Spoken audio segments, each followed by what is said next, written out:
Welcome. Today we are going to learn about the definition of banking, the definition of a customer, the type of deposits which the bankers accept, know your customer guidelines issued by Reserve Bank of India. We are also going to look at the tax laws as applicable to the deposit portfolio. First of all, let us see what is meant by banking. Section 5 of the Banking Regulation Act defines banking as accepting for purpose of lending or investment of deposits of money from public, repayable on demand or otherwise, and withdrawable by check, draft, order or otherwise.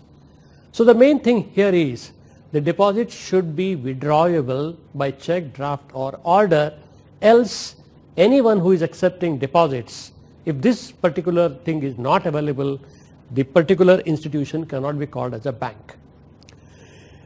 The word customer has not been defined in any law, but however, the Reserve Bank of India in its KYC policy has clarified as to what is meant by a customer. A customer has been defined under the KYC policy as a person or an entity who maintains an account or has a business relationship with the bank. It also says one on whose behalf the account is maintained, that is the beneficial owner. The beneficiaries of transactions conducted by professional intermediaries such as stockbrokers, chartered accountants, solicitors are also classified as customers. And finally, the policy specifically states that any person or entity connected with a financial transaction which can pose significant reputational or other risk to the bank, say wire transfer or issue of a high value demand draft as a single transaction, also is classified as a customer. Since he is a customer, we also need to know what is the relationship between a banker and a customer. Banker as a debtor in respect of accounts where there is a credit balance, say a deposit customer. So the banker is a debtor in that case. If the banker lends money to somebody, then banker becomes a creditor. If a customer comes and deposits checks for collection or buys or sells securities for and on behalf of the customer, the banker is known as an agent. In this case, the customer becomes the principal. And if a customer comes and lodges some securities or a sealed box with the banker for safe custody purposes, the banker is called as a bailee.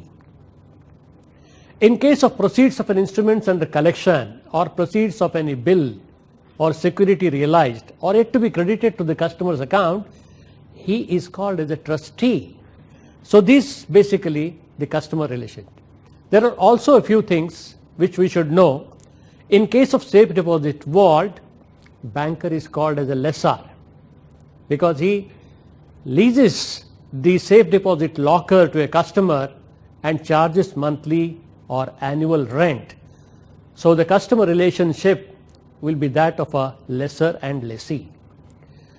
When banker lends money against the security of life insurance policy which is assigned to the bank by the customer, the relationship would be that of an assigner and assignee. Banker is called as an assignee. Banker is supposed to maintain secrecy of the customer's affairs. Well, it's a well-known thing. But however, this rule of secrecy is built by certain exceptions. Now, banker can disclose the affairs of the customer under 4 types of instances. Number 1, where disclose is under compulsion of law. The law of the land, say for example income tax authorities or a sales tax authority ask banks to disclose. The banker is supposed to disclose the affairs of the client. So this is under compulsion of law.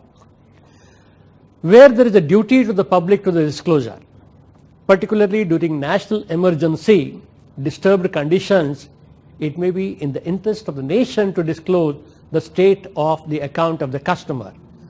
So this is the second type where the banker can disclose. The banker can disclose the state of the account of the customer where there is a duty to the public to disclose. Such duty arises during national emergency or disturbed conditions. If there is evidence that the customer has trading or other relations with the enemy countries, the banker should be sure about these grounds before venturing to disclose, and he can disclose in case of the national emergency. The third instance where the banker can disclose the affairs of the customer is where it is in the interest of the bank. Say for example, the bank has filed a suit or otherwise for recovery of his dues, he can disclose the affairs of the customer's account. In fact, most of the bankers are adding this particular clause that the banker gets the right to disclose even in newspapers, or they can even publish a photograph of the customer if it is required, and this is not being taken as an offense. Where disclosure is under implied or express authority of the customer is the fourth one. It is depending on the written request of the customer, it can be. The fourth point where a banker can disclose, it is under implied or express authority of the customer. The banker can disclose the balance in the customer's account to a third party only on written request of the customer. It is also customary among the bankers to write to another banker and get the details of the account, but however, the banker has to be very cautious in disclosing in a calibrated way as to the minimum required things to the other banker. Let us see what are the different types of deposits in a bank.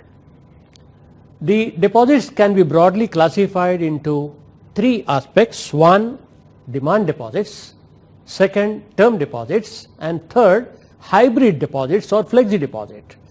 What are the deposits under the demand deposits? Those deposits which are repayable on demand by the customers are called as demand deposits. Examples: current deposit accounts, savings accounts, call deposit accounts, these are all called as demand deposits. Term deposits, they are repayable on maturity as agreed between the customer and the banker. These comprise of fixed deposits, recurring deposits. Hybrid deposits or flexi deposits, it's a combination feature between demand and term deposit. So sweep in and sweep out facility type of deposits are called as hybrid deposits. Demand deposits, as already explained, current account, savings account, and one more category which has been recently introduced is called as basic savings bank account, an account with nil or very low minimum balance account. The fourth one is call deposits. These are accepted from other banks and they can be recalled by the lending bank or repaid by the borrowing bank anytime, and therefore it is called as demand deposits. As far as term deposits or time deposits, what we call it as, they can be further classified into two categories. One, short deposits, and the other category is known as fixed deposits. Short deposits are those deposits which are accepted for a period from 7 days to 179 days, and the minimum amount which is generally accepted to the bank is about 1 lakh. Fixed deposits are those deposits which are accepted for a period ranging from 6 months to maximum 120 months, that is 10 years. While we know about these type of deposits, it is also necessary to know what are the minimum documents which are required to be obtained along with the application form. Let's go by the category or the type of depositors. Partnership firm, apart from the account opening form, the KYC documents which we are going to cover a little later, the partnership letter is obtained in such type of accounts. In case of joint Hindu families, joint Hindu family letter is obtained. In case of limited companies, copy of certificate of incorporation, certificate of commencement of business. In case of public limited companies, memorandum and articles of association, board resolution, latest audited balance sheet and profit and loss accounts are obtained.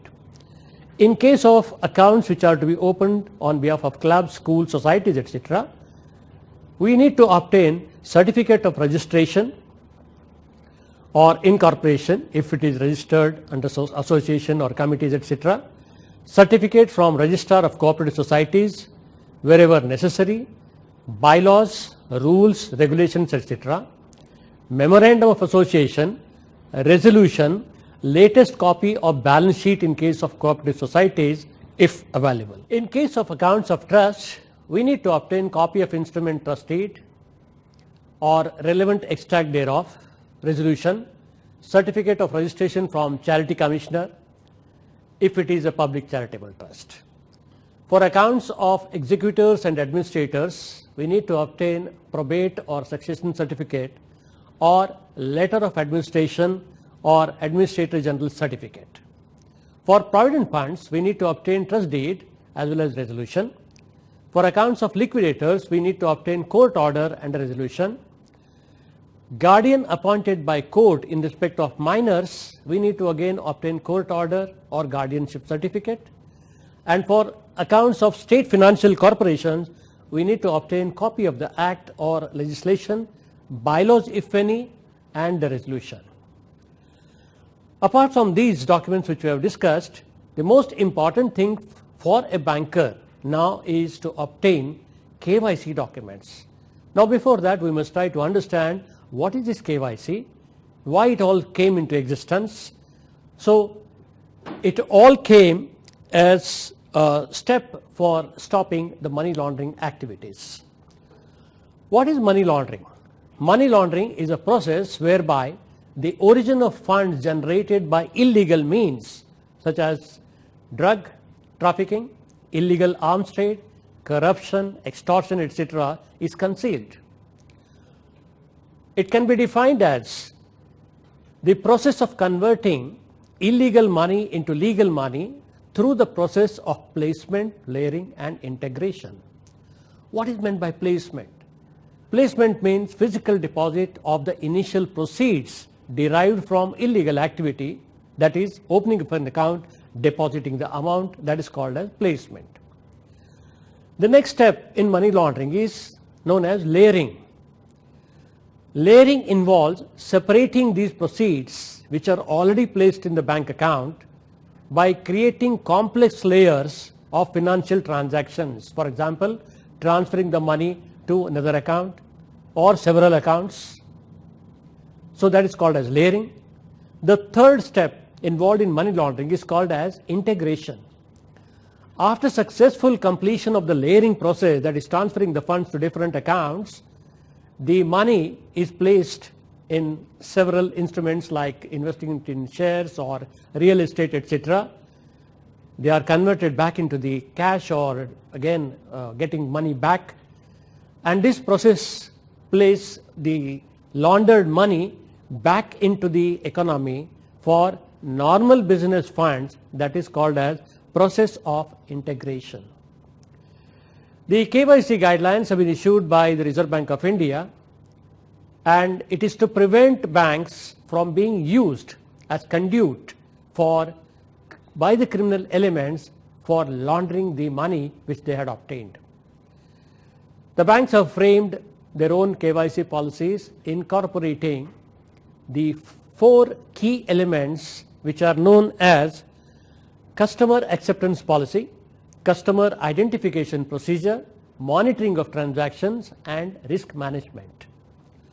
The customer acceptance policy talks about what are the documents which need to be obtained, the mode of payment, volume of turnover, keeping a track on the accounts. So it is a policy which is made known to the operating unit as to how they should allow operations in a particular account. The customer identification is generally from reliable independent source documents instead of third-party identification. So while establishing blank relationship or entering into a financial transaction, customer is to be identified. The identification process specifies obtention of certain documents. So for individual accounts, you must obtain, apart from a photograph, you can obtain any one of these documents like copy of a passport, PAN card, voter's identity card, driving license, job card issued by NREGA, duly signed by the officer of the state government, letter issued by Unique Identification Authority of India containing the details such as name, address, Aadhaar number, etc. Identity card issued by certain big corporates which are acceptable to the bank, letter from recognized public authority or public servant verifying the identity and residence of the customer to the satisfaction of the bank. Any one of these will satisfy. Letter from a recognized public authority or a public servant verifying the identity and residence of the customer to the satisfaction of the bank can also be obtained, and the banker needs to obtain any one of these documents. After identification, what is most important is obtention of an address proof. How to get this address proof?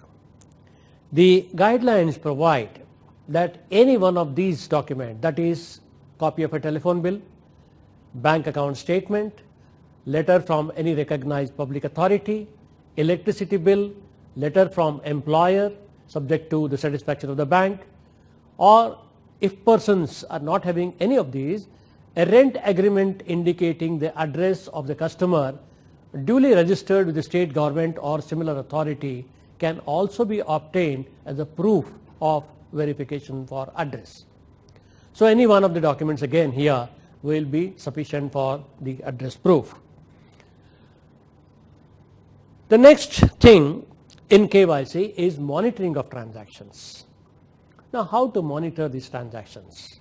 The guidelines provide that it is necessary for a banker to keep a track in new accounts at least for a period of 6 months and report any suspicious transactions to the concerned authorities. Section 12 of the Prevention of Money Laundering Act casts certain obligations on the banking companies in regard to preservation and reporting of customers' account information. So the banker has to be a little bit cautious about this particularly, and the transactions which are required to be reported are to be followed meticulously. The banks are required to report 2 types of transaction, one which is called as cash transaction and the second is called as suspicion transactions. Banks have been asked to maintain a record of all cash transaction, that is deposit as well as withdrawal, of rupees 10 lakhs and above. It is not necessary that somebody has to withdraw or deposit 10 lakhs in one go. If it is an integrated transactions amounting to rupees 10 lakhs within the reporting time or the period which is given, still entire thing has to be reported to the concerned authorities. Now, where to report? The cash transaction report is required to be submitted to Reserve Bank of India on a fortnightly basis. Similarly, the cash transaction report is required to be submitted to Financial Intelligence Unit at New Delhi once in a month. And in case of suspicious transactions where satisfactory reply is not coming from the account holder and the bank feels that this is a suspicious transaction, a report must be sent both to Reserve Bank of India as well as to Financial Intelligence Unit within 7 days of identifying the transactions. The cash transaction report for each month should be submitted to Financial Intelligence Unit by 15th of the succeeding month. In case of Reserve Bank, as already said, that it has to be submitted on completion on a fortnightly basis. All these things involve a risk to the bank, so therefore risk management is an important aspect of KYC. The board of directors of the bank should ensure that an effective KYC program is put in place by establishing appropriate procedure, and it should cover management oversight, systems control, segregation of duties, training to the staff as to what they should do under the KYC policy. Now, the Reserve Bank of India has also given instructions that the KYC information should be updated periodically. Very recently, that is in July 2013, the Reserve Bank of India has given fresh guidelines for updation of the KYC documents. The full KYC exercise will be required to be done at least every 10 years for low-risk customers. In respect of high-risk individuals, the full KYC exercise is required to be done at least every 2 years. For medium-risk individuals and entities, the full KYC has to be done at least every 8 years. Now, apart from this, the positive confirmation regarding the updates through email, letter, telephonic conversation, or interviews, etc., will be required to be completed at least every 2 years for medium risk and at least every 3 years for low risk individuals and entities. It is also necessary that when a minor becomes a major, the banker should obtain the fresh photograph of the erstwhile minor. Now let us have a look at the other important things pertaining to deposit accounts. The banker's right of set-off. This is the right to combine a debit account with a credit account, and this right can be exercised by the banker if there is no contract to the contrary. Generally, if a banker allows overdraft or other facility, he obtains a letter of lien and set-off to be on the safer side. The banker can exercise the right of set-off only when the accounts are in the same name and same right. It's also necessary for us to know what are the tax laws relating to deposits. One important law is pertaining to repayment of term deposits. Section 269T of the Income Tax Act provides that where the aggregate amount of deposit, either in the name of the depositor or jointly with any other person, together with interest, if it is to the tune of rupees 20,000 or more, the repayment has to be necessarily by way of an account payee check or by credit to the account of the concerned depositor. So this is an important aspect which the banker should remember, and it cannot be paid in cash.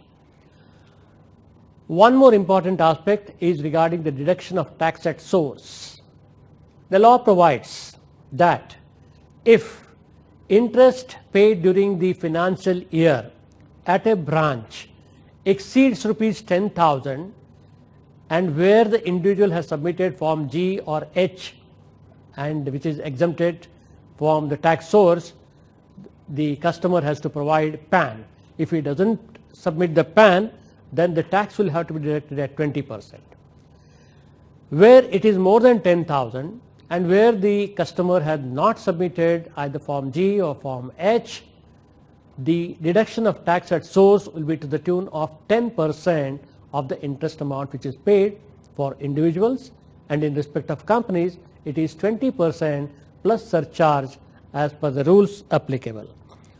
So this is what about the deposit portfolio and the banker customer relation.